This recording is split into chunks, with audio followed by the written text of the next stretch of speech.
Buddhang Bhagavathang Adiwademi Swakato Bhagavata Dhammo Dhammang Namasami Supatipanno Bhagavato Sawaka Sangho Sanghang Namami. Kisah ini diceritakan oleh seorang guru ketika berada di Savatthi mengenai seorang biku. Menurut kisah yang diceritakan secara turun-temurun, setelah mendengarkan khotbah yang diberikan oleh sang guru, seorang anak muda Savatthi menyerahkan diri pada keyakinan yang tak ternilai dan menjadi seorang biku. Para acarya dan upajayanya terus-menerus memberikan petunjuk kepadanya mengenai 10 aturan moralitas atau sila. Satu demi satu diuraikan secara terperinci, mulai dari bagian pendek, menengah, dan panjang dari moralitas, yang merupakan kumpulan dari moralitas, di mana terdapat juga pengendalian diri berdasarkan pada patimokkha. Biku muda ini berpikir, ada begitu banyak aturan dalam moralitas ini. Saya pasti akan menemui kegagalan untuk mengetahui semua tekad saya. Apa bagusnya menjadi seorang biku jika tidak mampu menjalankan aturan-aturan moralitas? Jalan yang terbaik bagiku adalah kembali ke duniawian, mempunyai seorang istri dan membesarkan anak-anak, hidup dengan memberikan dana dan melakukan kebaikan lainnya. Maka ia menyampaikan apa yang dipikirkannya kepada pembimbingnya, mengatakan bahwa ia berminat untuk kembali ke tingkat yang lebih rendah sebagai seorang perumah tangga, berharap untuk mengembalikan pata dan jubahnya.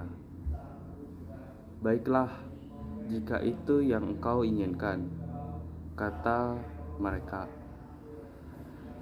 Paling tidak pamitlah terlebih dahulu kepada Sang Buddha sebelum engkau pergi. Mereka membawanya menemui sang guru di balai kebenaran. Mengapa para biku? Kata sang guru. Kalian membawa biku ini untuk menemuiku bertentangan dengan kehendaknya. Bante, ia mengatakan bahwa moralitas berada di luar apa yang bisa ia jalankan. Ia ingin mengembalikan jubah dan patanya.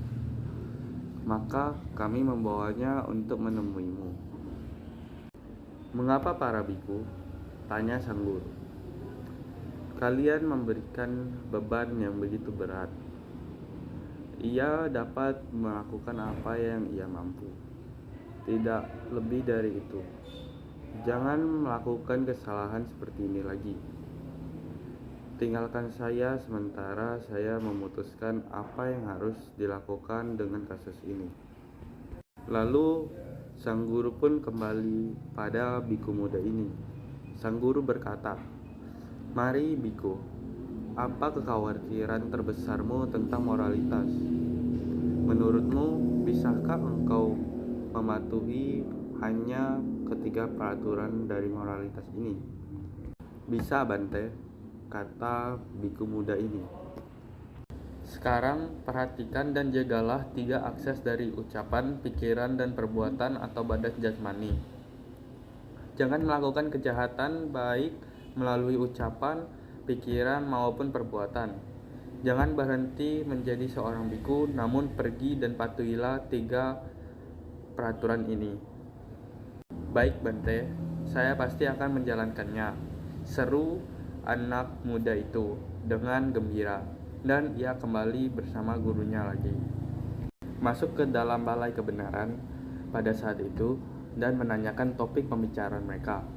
Sang guru berkata, "Para biku, bahkan beban yang berat pun akan menjadi ringan jika diperoleh sedikit demi sedikit. Demikianlah ia yang bijaksana dan penuh kebaikan di kehidupan yang lampau. Saat menemui potongan emas yang terlalu berat untuk diangkat sekali jalan, mula-mula ia memecahkannya sehingga memungkinkan untuk membawa harta itu sepotong demi sepotong. Setelah mengucapkan kata-kata tersebut, beliau menceritakan kisah kelahiran lampau ini. Ketika sedang membajak sawah, bodhisatwa ini mengenai potongan emas ini dan tersangkut di sana. Menduga itu adalah akar pohon, ia menggalinya. Namun ia menemukan apa yang sebenarnya tersangkut di bajaknya.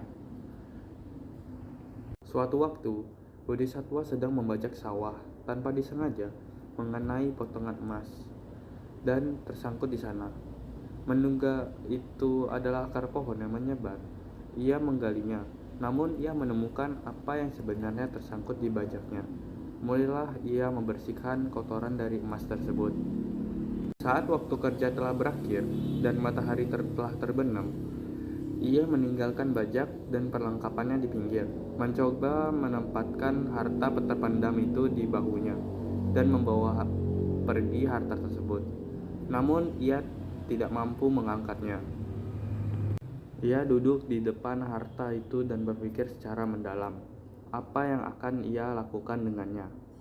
Saya akan mempunyai banyak harta untuk melanjutkan hidupku. Begitu banyak yang bisa saya kubur sebagai harta terpendam. Begitu banyak untuk digunakan dalam keperluan dagang. Dan begitu banyak pula yang bisa digunakan untuk amal dan perbuatan baik lainnya. Karena itu ia memotong emas tersebut menjadi 3 bagian. Pembagian itu membuat beban tersebut menjadi lebih mudah dibawa olehnya. Ia memikul potongan emas tersebut pulang ke rumahnya. Setelah menghabiskan hidup dengan melakukan amal dan perbuatan baik lainnya, ia meninggal dunia dan terakhir kembali di alam bahagia sesuai dengan hasil perbuatannya. Setelah uraian tersebut berakhir, sang guru sebagai seorang Buddha membacakan syair ini. Ketika kegembiraan mengisi hati dan pikiran, ketika kegembiraan dipraktikkan dan mendapatkan kedamaian, ia yang melakukan hal demikian akan mendapat kemenangan dan semua belenggu musnah sama sekali. Pampo purisa janahi papadamma asanata matam lopo adamoca siram duhaya radayum, yang artinya, orang baik ketahuilah bahwa sesungguhnya tidak mudah mengendalikan hal-hal yang jahat. Jangan biarkan keserakahan dan kejahatan menyeretmu ke dalam penderitaan yang tak berkesudahan.